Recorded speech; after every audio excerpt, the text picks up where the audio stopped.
Welcome to the Awaken Your Ego podcast, where we embark on a transformative journey towards unleashing your highest potential. I'm your host, Joanne, and I'm thrilled to guide you through discussions that delve into the realms of physical, mental, and spiritual wellness. Brenna here. Join us as we unravel the mysteries of wellness, offering insights and practical tips to enhance your overall health. From rejuvenating your body to nurturing your mind and spirit, our conversations will cover a holistic approach to well-being. I'm one of your hosts, Ariana. Discover alternative health strategies aimed at optimizing every aspect of your life. If you're ready to embark on this journey of self-discovery and well-being, tune in, open your mind, and let's awaken your ego together. Welcome to a life-changing adventure on the Awaken Your Ego podcast. Hey everyone, welcome to the Awaken Your Ego podcast. Me and Joanne here. Hello. And we're so excited to welcome our friend Stephanie Sablan. Hi. Thank you for being here. We're excited. So background on Stephanie. She's a homeschooling mother of 3, Pilates instructor, Reiki and Soundbath practitioner. Stephanie also owns Journey Seamoss, where she creates clean, safely sourced sea moss blends with local fruits and honey. Her journey in wellness started in 2014 when she began working in ergonomics, and in 2017 she expanded her knowledge through yoga teacher training. In her early 20s, she realized that traditional approaches to mental and emotional health weren't working for her. That led her to explore nutrition, movement, and holistic healing. Now, her passion is helping others find their own path to wellness in a way that truly fits their needs and lifestyle. That sounds awesome, honestly. You sound very busy. That's why I was so surprised. You homeschool 3. Yeah, it's a little wild, honestly. Mm-hmm. I think when I posted the other day, I posted like Wild West homeschooling, because that's kind of how it feels right now. Mm-hmm. But it was fun. Like the first couple of years, it's like, when they're really young and you don't really want them to go anyway. Mm-hmm. So, but now it's like, I gotta cut the cord. Let the birds leave the nest. Yes, yeah. So tell us a little bit about your journey into Pilates and how you originally got started with that. So I started with mat Pilates, and I just did it at home entirely. Like I was a workout freak when I was doing ergonomics because I worked from home. Mm-hmm. So I would just YouTube videos because I was sitting a lot. And so I would YouTube videos of mat Pilates and just do the exercises. And I fell in love with Pilates. I fell in love with bar. I noticed changes with my body that I didn't notice with other styles of exercise. And so that was just kind of my practical approach. And then after I had my son, who's now 8, I went to a reformer studio here in Modesto, and I did like a little trial run. And I think after 3 classes, I was hooked. I was 5 days a week, 6 if they would let me. And, yeah, it's just kind of, I was obsessed with it. And then as far as teaching it didn't take long. I already loved it so much, and I actually had to go to work after my 3rd. And so I took some time off of work, had to go to work to just help provide for the family. And I knew I didn't want to do something that would make me feel stuck. Mm-hmm. I'm like a very creative person, so I literally will not show up to things. It's a really horrible habit. I won't show up to things I'm not passionate about after a certain amount of time. So I knew I wanted to do something I loved. Pursuing Pilates was like a given.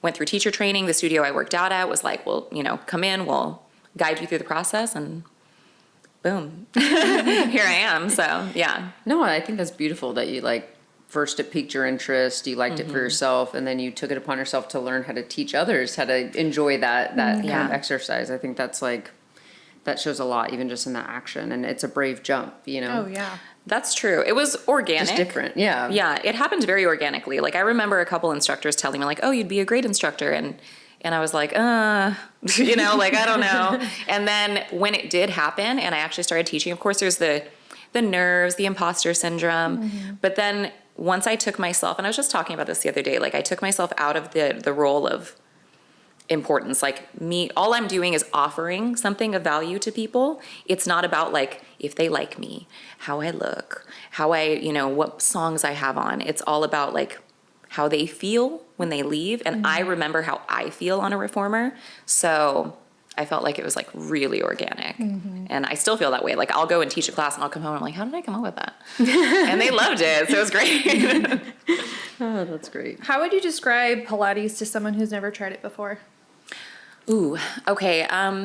Well, it's definitely body weight exercises, lightweight resistance for every single body. So a lot of people think, because they see celebrities posting about Pilates, it's like the hot girl thing, like right in front of the mirror, selfies, but it's actually every type of body, every age. The oldest person I've ever taught was 97. Oh my goodness. Wow. Yeah, and then the youngest I've ever taught, because we don't really let kids in the studio. The youngest I've ever taught is probably 18, but and then my kids. So it's all body types. It's for everybody. It's for people who have had injuries. What I would say that I gather the most out of Pilates is core strength, body connection, appreciation for my body, and safety of my spine. Those are the things I immediately grasp. But if you want to be fit and do something that you can do for the rest of your life, it's Pilates. Mm-hmm. That'd be my That's take. a great explanation. Yeah. It was long-winded, sorry. No, that was great. Is it safe for pregnant women? Oh, yeah. Asking for a friend. Asking for a friend. Yeah, no, I highly recommend. Anyone who's ever asked me, I highly recommend doing Pilates through your entire pregnancy. Okay. So postpartum, 2 or 3 months, I started doing reformer Pilates. And then my second and third kids, I did Pilates the entire way. All the way 9 months, to the point where we were like joking, like, hopefully your water doesn't break in class. And I'm like, seriously? So I stopped going like a few days before, but labor, completely like night and day. Amazing. Nice. Highly recommend it. No, yeah. So yes, do it. What is it about Pilates that drew you in I know you said compared to other fitness practices that you've done? I was a very intense, fitness person before. When I had my first, I was doing like jump squats. I was like super pregnant. I was always lifting weights. And after I had him, I had some recovery time, like some downtime, where I knew I couldn't exercise. And I was like, well, what can I do? And so that's when I went and I was like, I'm just going to check out the reformer studio, see if I can like safely transition into it.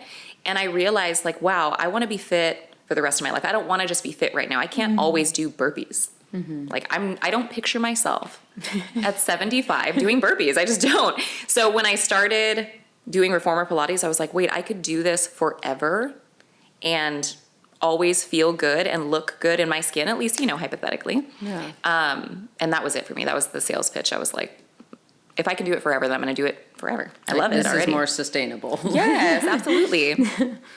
What would you say sets you apart from other instructors in the same industry? This question, when I read it, I was like, okay, so comparison to me is the thief of joy. I try to never compare myself to anyone ever. And all of the Pilates instructors that I've ever met are wonderful. Like I've never met one that's not, it's all unique. Like everyone teaches differently.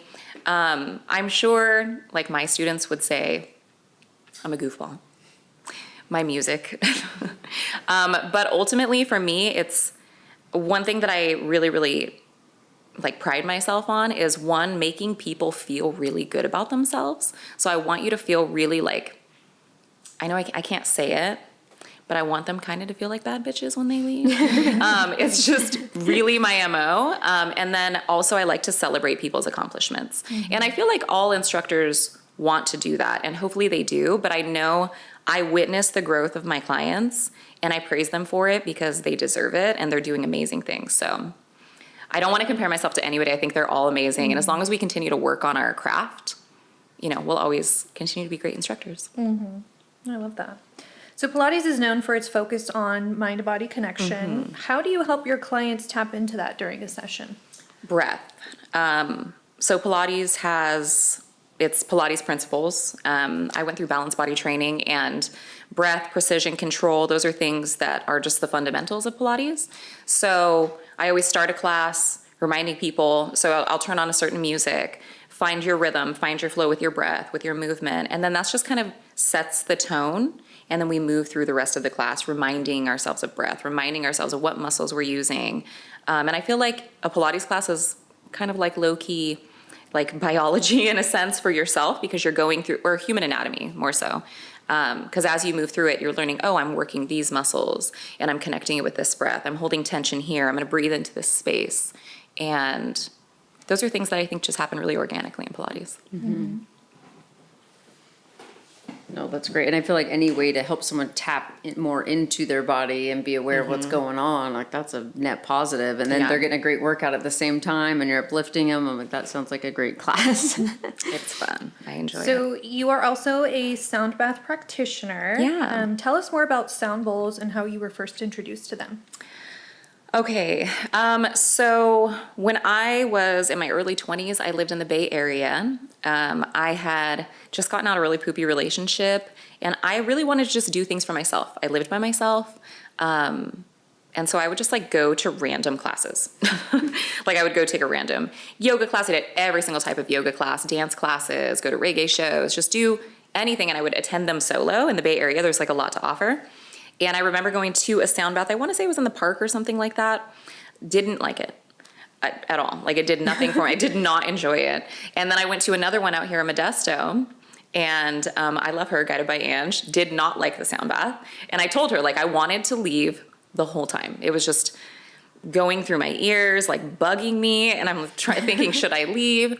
And then I realized, I'm like really fighting something here.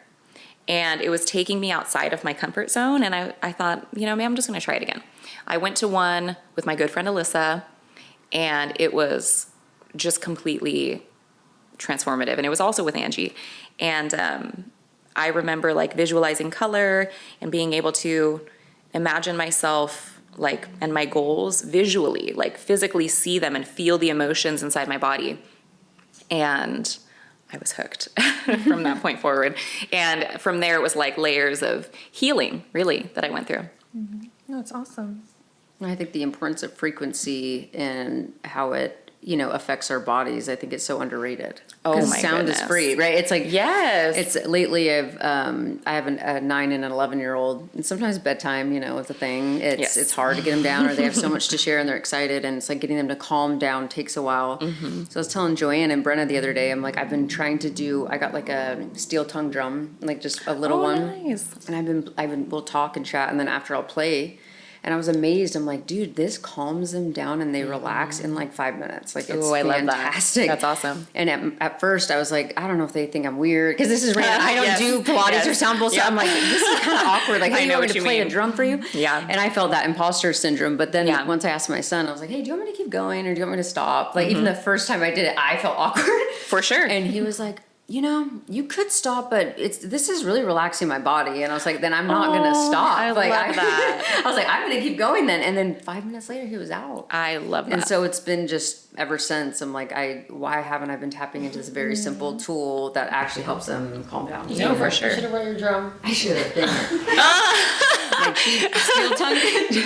I would be too mortified. I just like am tapping on random stuff. It feels great. I think we all kind of feel that though, like, because I did the same thing with my kids with the bowls. Mm-hmm. And when I have them doing it, I'm like, they're going to think I'm so weird. But then they're like, no, Mom, can I play? And then they like start their little symphony, And but kids are already like naturally super creative and artistic. Mm-hmm. And if you can find anything, they're so, and they just soak it all in. So it's like, just be a little weird around. They're so weird already, so it doesn't even matter. They accepted my weirdness totally fine. I'm like, I forgot you guys love me and don't care what I do. Exactly.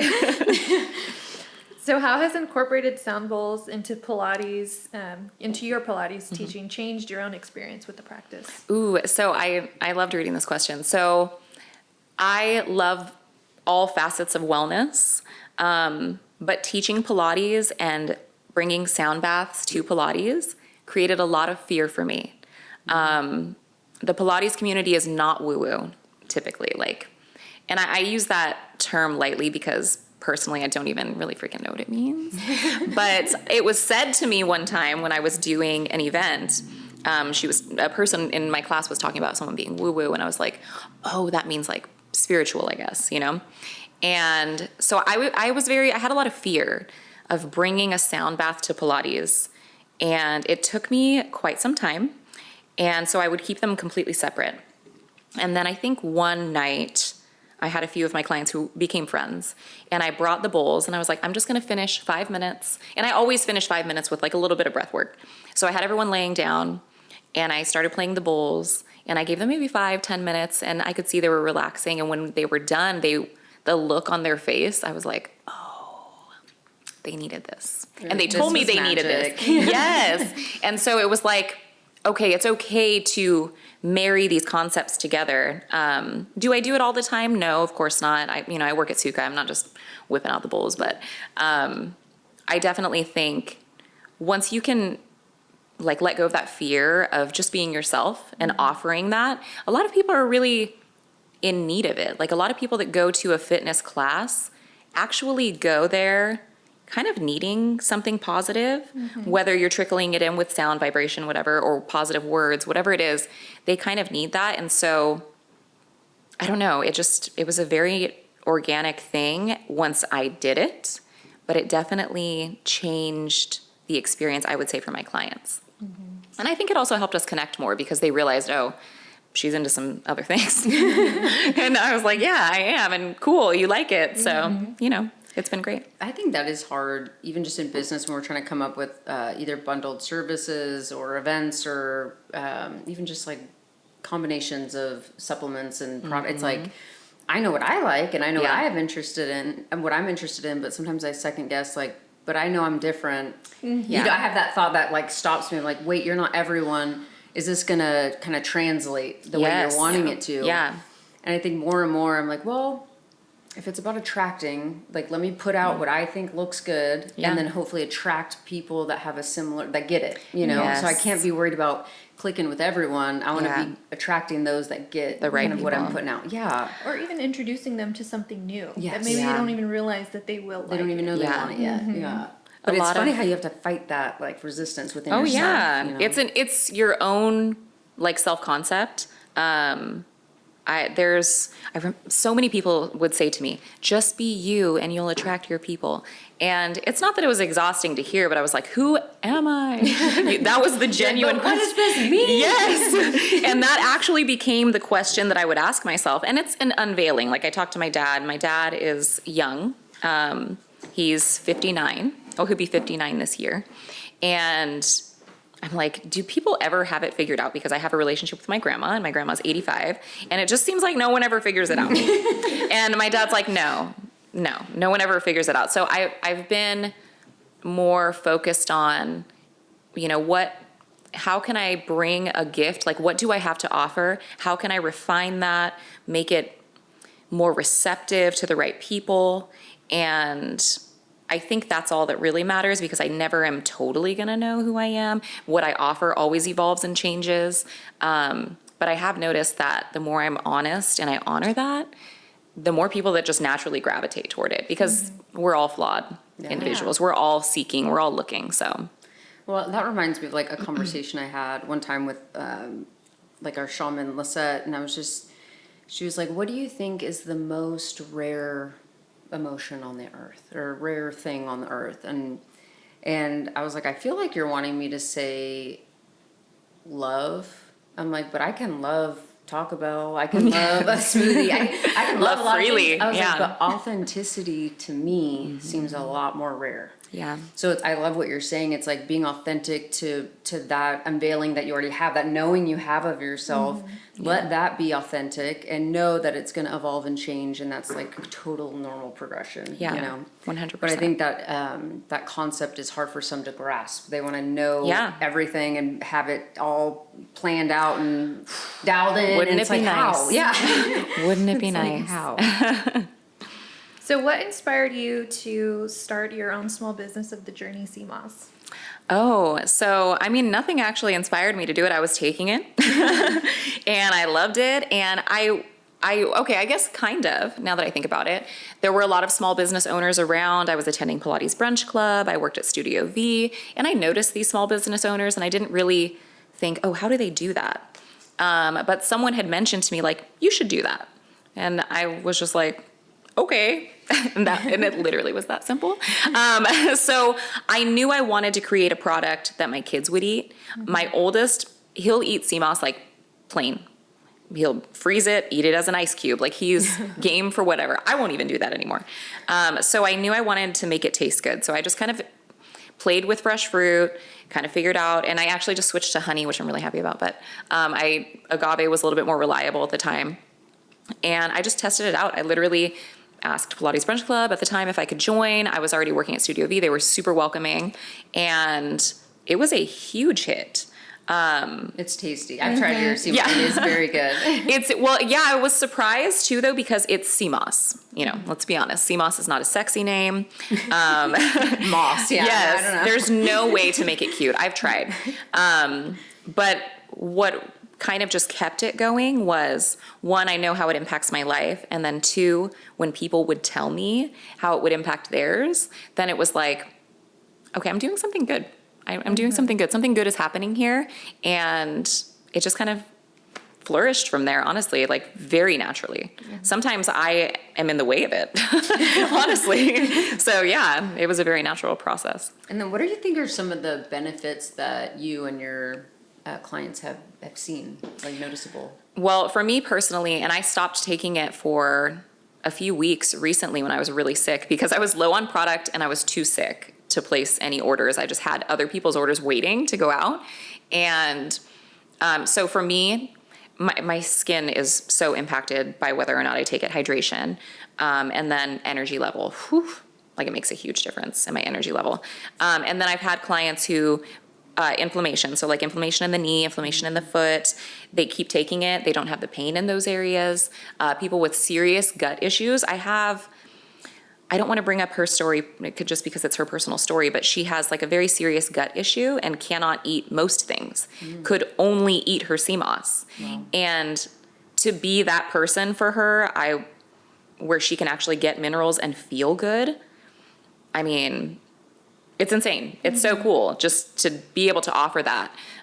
So yeah, a lot of people have completely different experiences, basically because it's just full of minerals. So whatever it is that you might be missing, it's going to address that concern for you. Whereas for me, it might be something different. So I think that's probably the cool I like part. that you say it like that too, because I feel like sometimes even with the vitamin IVs and shots, everyone's like, well, what do I need? I'm like, well, I would suggest trying a few different ones to see what affects you the most. I'm like, I feel deficient on amino acids. When I have an amino acid, I feel awesome, but it might not hit you like that. So it is depending on the deficiency, like the 100% result that you notice. Yeah, sure. What the way that you eat might be different than the way that I eat, and you as well. So it's like, what am I not getting? And then what can I get from this? And then it just kind of evens it out. It's not, and I always try to tell people, Seamoss is not going to cure you of something. It's going to support your wellness journey. And that was why I chose the name Journey, aside from my dad, because it's a part of a journey. I knew when I started the business that I didn't want people to come to me thinking, oh, is this going to make me this? No, this is going to support your wellness journey. End of story.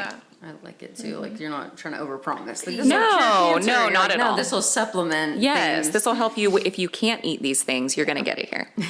So we know that you are a busy mother on top Yes. of being a businesswoman. How do you handle work-life balance? I don't. I'll be honest. Organization is key. It took me quite some time actually to realize that. My oldest is 8 now.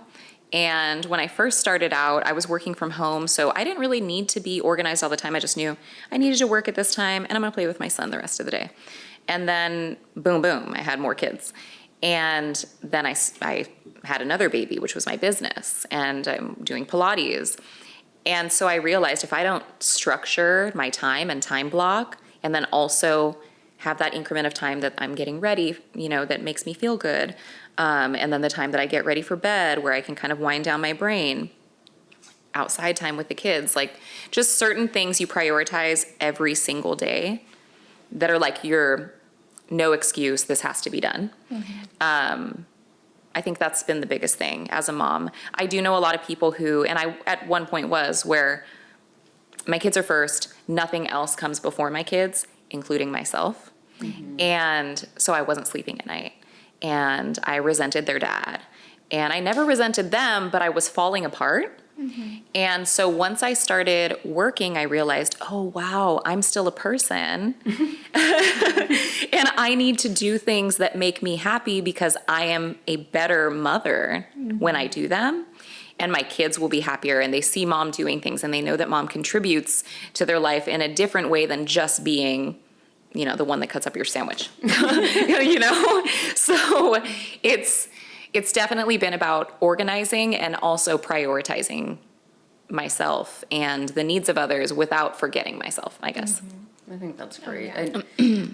My husband recently, he was talking about how he hates structure. Like he likes to be free and likes to be able to just be spontaneous. And I'm like, I love that too. Yeah. But I'm like, as sad as this sounds, I'm like, I need to at least have a block of when I can be spontaneous. I'm like, if I don't put it in This is my calendar, spontaneity block. but it's like being real about like your habit. for sure. I'm like, I know if I have free time, I will find something to fill it up, whether it's with thinking or doing a favor or whatever. It's like, I know myself better than that. I'm like, sorry, I do have to block in my spontaneous time, and it could be free, but if I don't put it in, I know it's going to be robbed. It's going to be given somewhere else. But I'm very much like your husband in that way.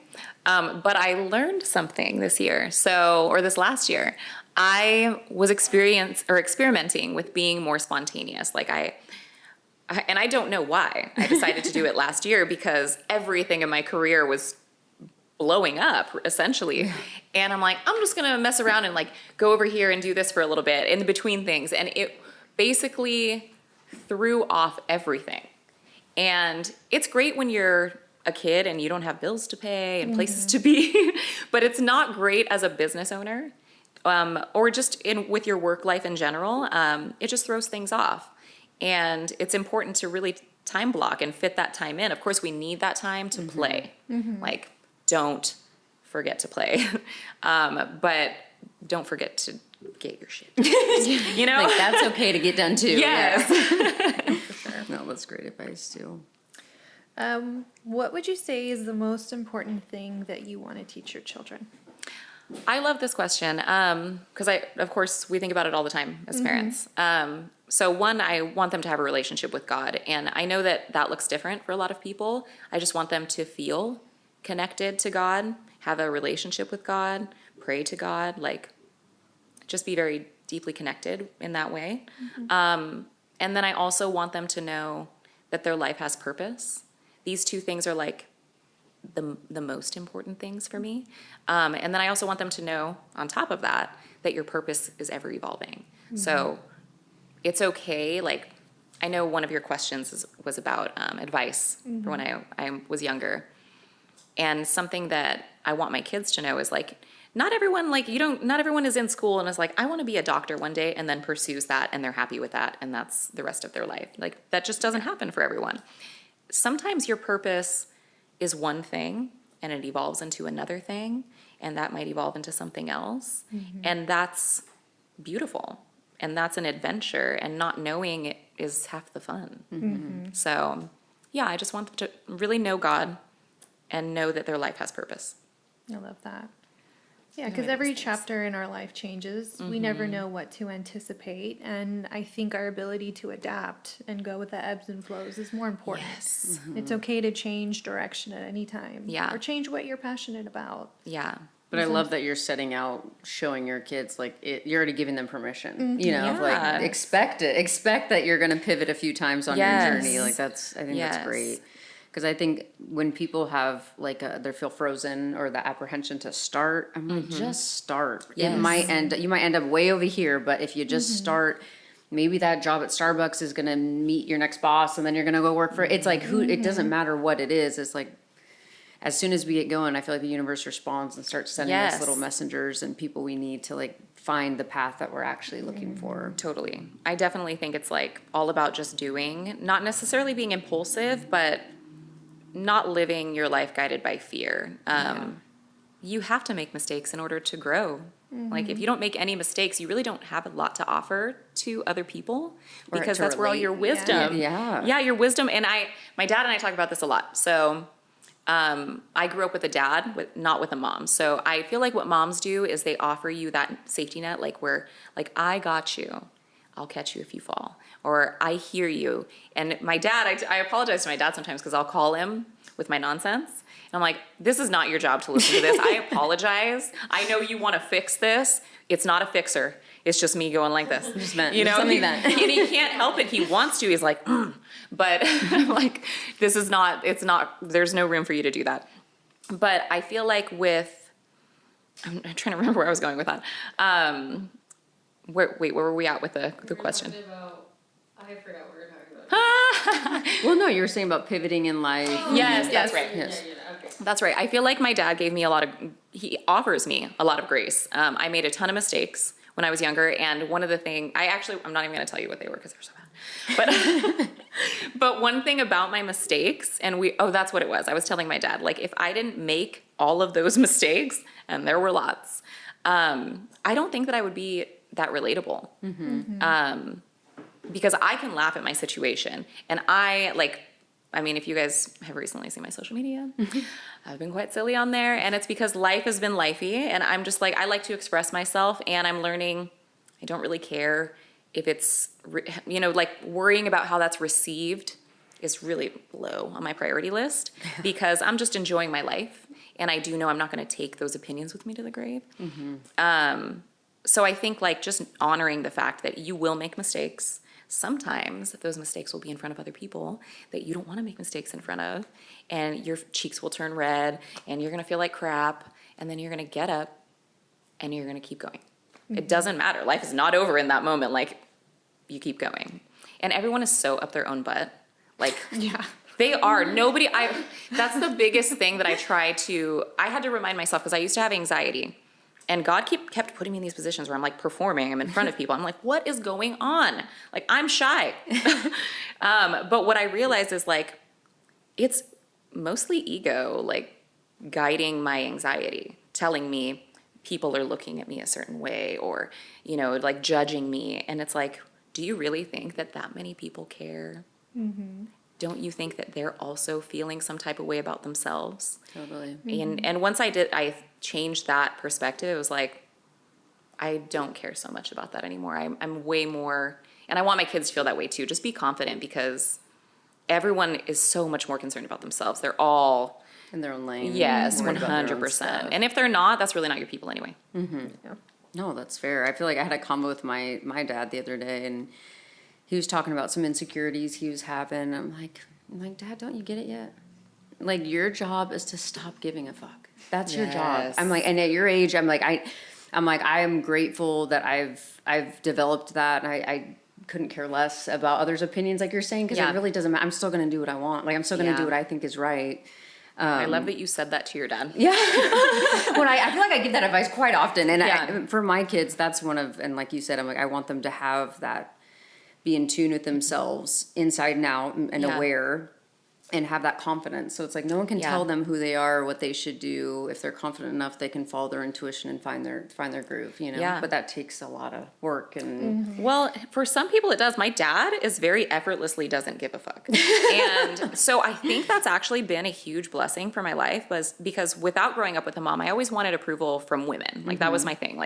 I didn't even like boys until probably my early 20s.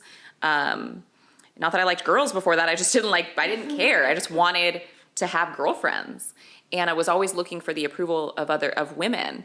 And then I have a dad who he grew up in the 60s, 70s, and they moved from Guam. So he moved into an all-white school, and it was just there a lot of racism. And then later in life, moves me and my brother and our family to an all-white school in North Idaho. And we were subjected to a lot of racism at the time. And I remember watching my dad navigate through those different things, people projecting anger towards him, and I couldn't exactly figure out why.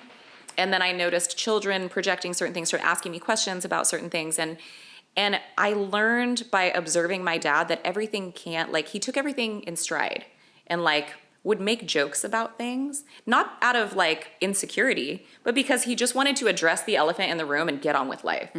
And so watching my dad navigate all those things and still be at this point where he's I just don't, it doesn't matter. That's not important. unhindered by it. Yes, Yeah. not completely an unbothered person. And I love that. And he's such a giver too. So I feel it's funny to hear that you said it to your dad. I love that you did, because everyone needs someone in their life that doesn't give a you-know-what, so that you can also be inspired by that and just live your life. Your quality of life goes up.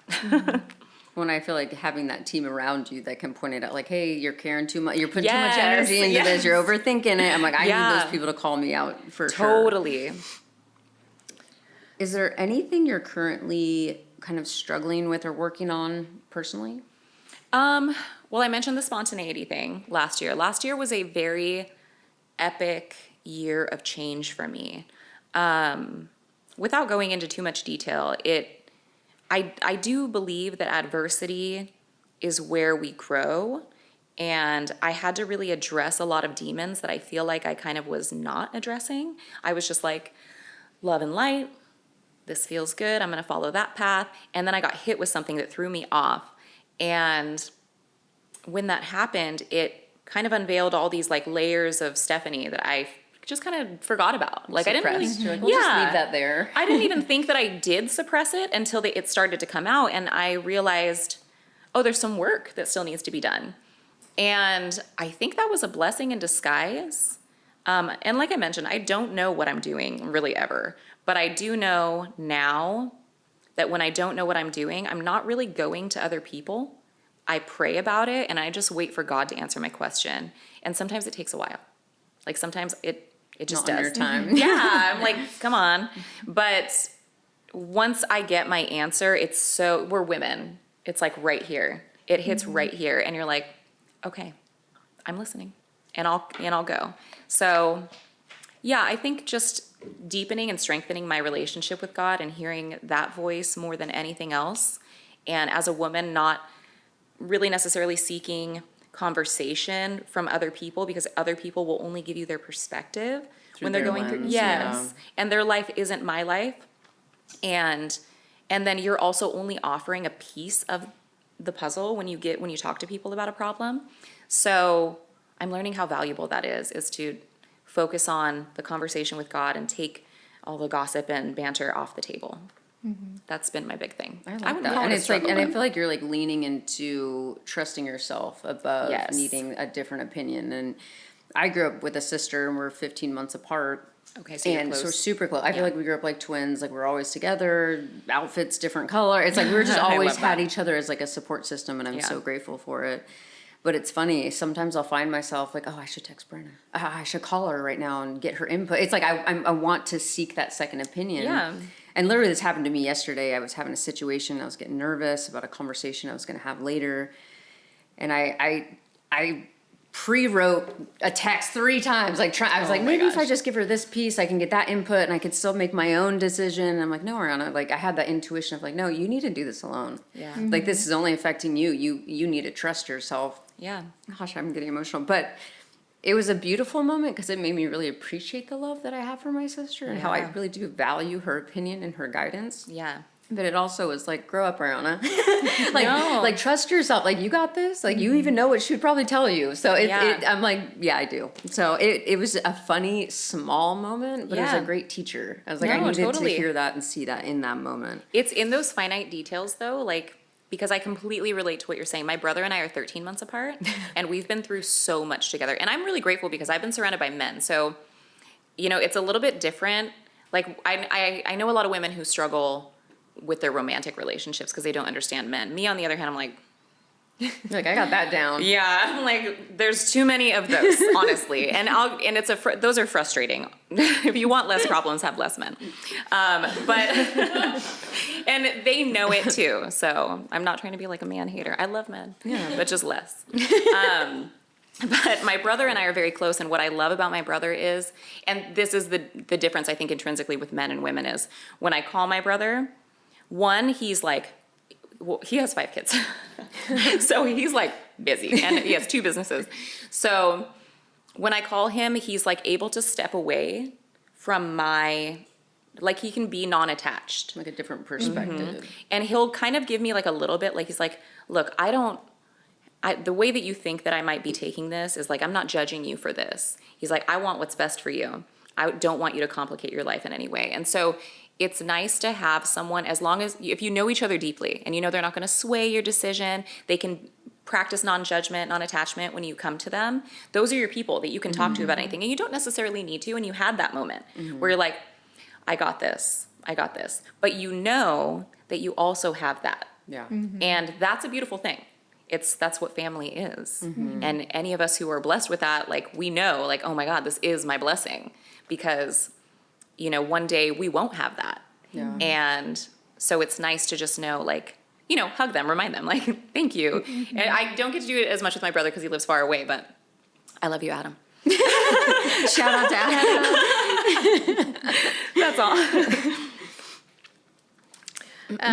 That was all really nice, and you're gonna make me cry too. Divergent. Is like, even you, like, I feel like that's been my advice to you all week, is like, why are you asking me? Like, trust yourself. Like, Yeah. you I wanna wanna trust trust myself. Yeah, no, for sure. I want you to tell me what to do. Like, have you seen the things I've done? It's just funny because there's certain things that I can't answer for her, and I wish I could, but it's like, I know that it's like, if I sway you in any direction, it won't be your choice. And Stop it. Are you her sister? Yeah, she is. I love that. That's beautiful. Funny because it's like, that's been what my advice has been this week, and it's like even hurting my heart a little, because it's like, am I too invested in this? Like, am I too, you know, whatever? And like, I try and be like, I'm here to support, right? Yeah. So that's funny that you had that thought. We did.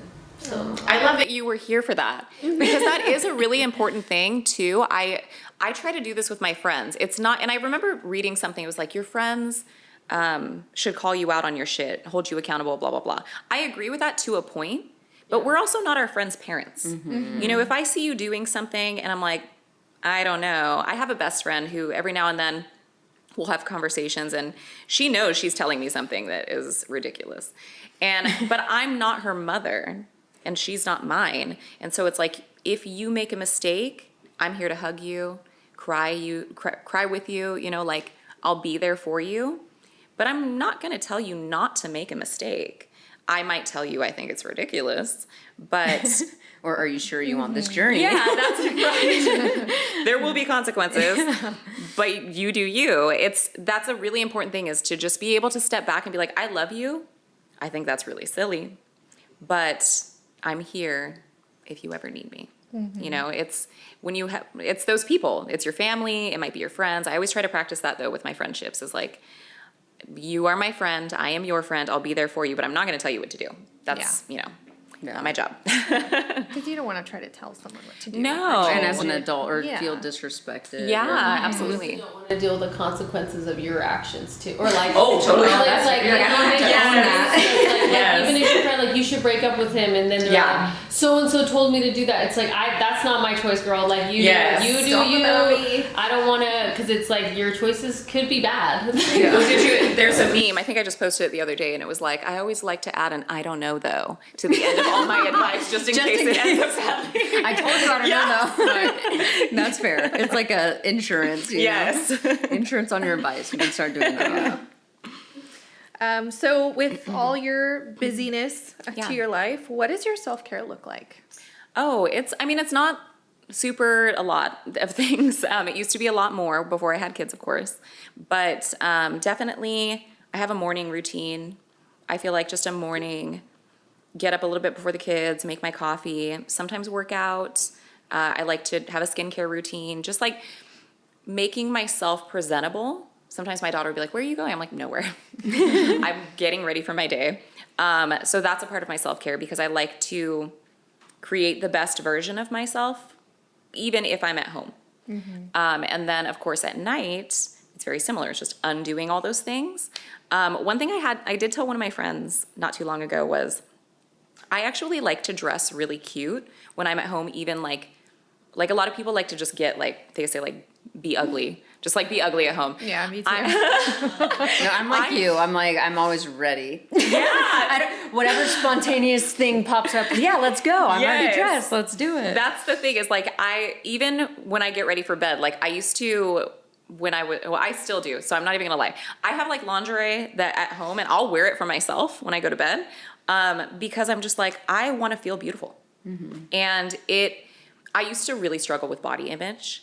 And one thing that I learned, and I don't remember where I learned it from, but was, if you dress in a way that reminds you that you have a body when you're in your comfort zone, it reminds you not to abuse that. So like, I would wear things, I remember when I first moved out on my own, wear things that made me feel sexy when I was at home, even though I knew nobody was going to see me. It was because I saw me. I would walk by the mirror and be like, oh, damn, okay. And just like remind myself, like, I feel good in my own skin. And it would also remind me to take better care of myself, and that, you know, just that I have self-love. That's not to say that every now and then I don't just throw on like one of my dad's big t-shirts, but I still feel cute in that. Mm-hmm. So I'm like, I earned this. And yeah, the part of my self-care is literally just making sure that I remind myself that I do love me, in little ways. I think that's great. And I think sometimes we get so busy and what's next, what we have going on. It's like, well, I love that you're allowing yourself moments to be in awe of you. You know, you're not waiting for someone else to be like, oh my gosh, you're so beautiful. It's like, no, I'll tell myself, like, I know that. Yeah. It's like, this isn't new news, you know? And I think that's beautiful that you're trying to create those moments, even just within your own home in the mirror, you know, catching yourself as you're doing your thing. Well, I definitely had moments where I did the opposite, where I would see myself in the mirror and I'd be like really down on myself, like hated her. I hated her. And so I feel like I worked so hard to love me that I don't want to let me down. Like, I don't want to do that again. And I've had moments, like super dark moments, but I feel like you have to utilize those tools that you created during those dark moments and just remember that they're there and earn your way back. Like, if I have dark moments, I will fight. I will chisel through that wall until I'm back to that good place. And it's all those little things. It's the self-care in the morning, you know, putting on something that even if it's not like the sexiest, it's just like cute and cozy. And if I pass a mirror, I'm not gonna be like, ooh, you know, I just want to feel good. And that's it. It's that simple. Mm-hmm. And I think that's very admirable because a lot of people are scared to look at the shadow part, the darker aspect of self. And I like that you take it on as a challenge. Like, how can I overcome this insecurity or this feeling and make it a positive? Yeah. Because at the end of the day, it's all what makes up you, right? Yeah. I think that's what I find really confusing when I try to either educate or talk about like looking at the past or looking at the inner child or those little programming. It's like, I think some people get a lot of fear and they're like, no, I don't want to look at that. I don't want to revisit that. I'll just focus on all the positive things going on. But it's like, wait, that shadow also could have fruited something beautiful about you. Maybe you are the way you are because you overcame a lack, you know? And so it's like not being scared to kind of look at all of it because it's all part of there. It's having compassion for those dark moments and realizing that there's so much power in actually taking control. It's like those dark moments don't define you. We all make mistakes. We all have our dark times, but it's like that still was a part of shaping you into who you are today. Yeah, For sure. And so not to be afraid of it, but just, you know, kind of like what I tell patients is shine the light in those dark corners, pull those skeletons out, identify them, become intimate with them, get to know it and embrace it. You know, it doesn't have to be something that you just hide away and you're shameful of. It's still a part of you. And accept that because, like you said, it could be a beautiful thing of how you blossomed into something new. Yeah. It's scary. It's definitely scary. I had a moment this last year where, and I'll just full transparency, I took some mushrooms and I was home alone, which I don't advise you. It was a bad move. So I was home alone and I made all the mistakes. I picked up my phone. Oh no. And I pulled up my Instagram and I was like, oh, she's cute. And I was telling my dad, I was like laughing because I was looking at my pictures. I was like, she's hella cute. And I started laughing. I was like, God, why'd you make me look like that? And then I fell on the floor laughing. I know this is really silly, but I was high on mushrooms. And then I went in the kitchen. I was drinking some water because I was like, okay, Stephanie, these are hitting you. And I'm like, I need to have a word with my mom. And I have a picture of my mom in my room, but it was down the hallway and it was dark. It was late at night. And I went down the hallway and I fell to the floor and collapsed crying because I don't have a mom. I was like, what am I going to do? Talk to her fucking picture? Aww. You know? So it was the first time, though, in this many years, my mom died when I was 2, that I ever did that. Cried about not having a mom. Oh, wow. And so it actually hit me. Like, obviously, it was very dramatic. I was on mushrooms. But it was also like after it all started to come down from that, I realized, oh, so many issues in my life stem just from that. Mm-hmm. Like just that empty space in my heart it's just that. Mm-hmm. And I was so grateful for that moment. It was dramatic. It was over the top, but it was probably all the tears that I never cried, you know? And so I think it's scary to unveil the dark stuff. No one wants to do that. That sounds awful. But when you do, all these epiphanies start to come together. You start to know yourself better. You start to understand, oh my gosh, that behavior was coming from this. How can I work on that if you want to, if you're ready? And that's where all the magic happens. So, I mean, sometimes it happens on accident, at home, high on mushrooms. And sometimes it's intentional. You never know. Well, and sometimes you're ready for the epiphany, and sometimes Yes. the universe is like, no, you're going to have it right now. Yes, 100%. Well, and I like to say, like, to people, I'm like, I am because of and in spite of everything that's happened. Yeah. And it's like, that's the good, bad, and ugly, all of it. It's like, it's some of my most positive traits that I really value about myself come from a lack, you know? And it's like, I have to value the lack or else I wouldn't have had the strength, you That's know? so true. Yeah. And so it's like, it's not fair to just look at all the positive things. It's like, look at the good things that came from the negative, you know? Yeah, But 100%. And I think we offer more light that way as well. yeah.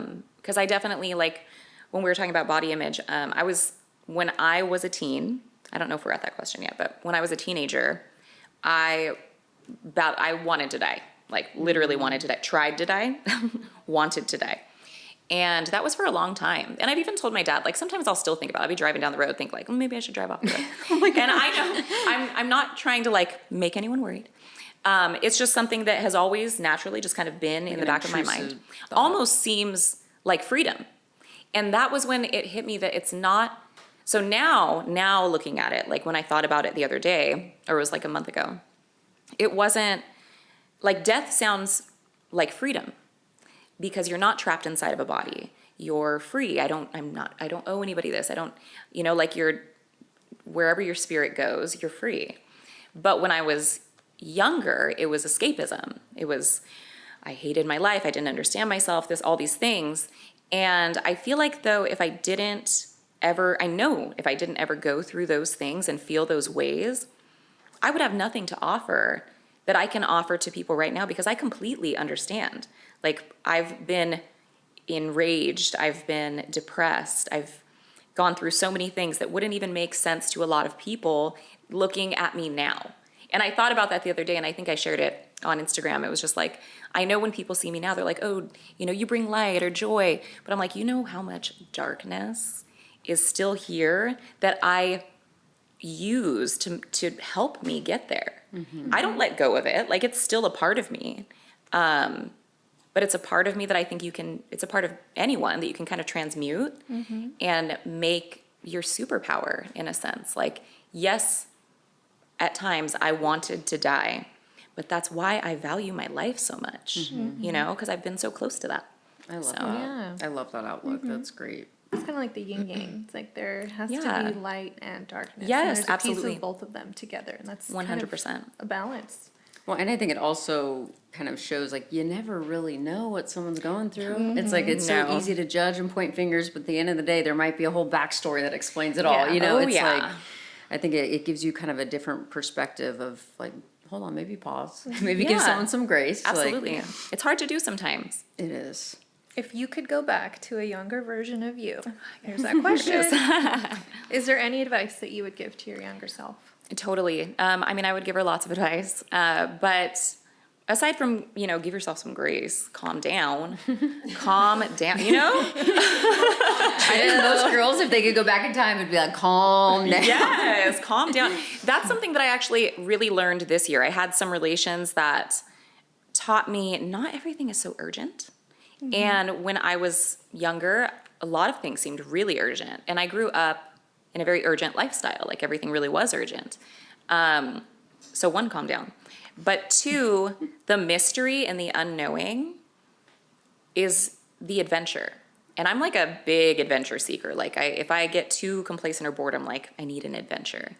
And so if I could go back and tell my former self that this is the adventure, I think if that would have helped me shift my perspective a little bit, that I would like for myself to have known that. Like, you don't have to have the answer because right now you're on an adventure, and just ride it out. Like, it's going to turn out awesome. So That's really No, I cool. love that.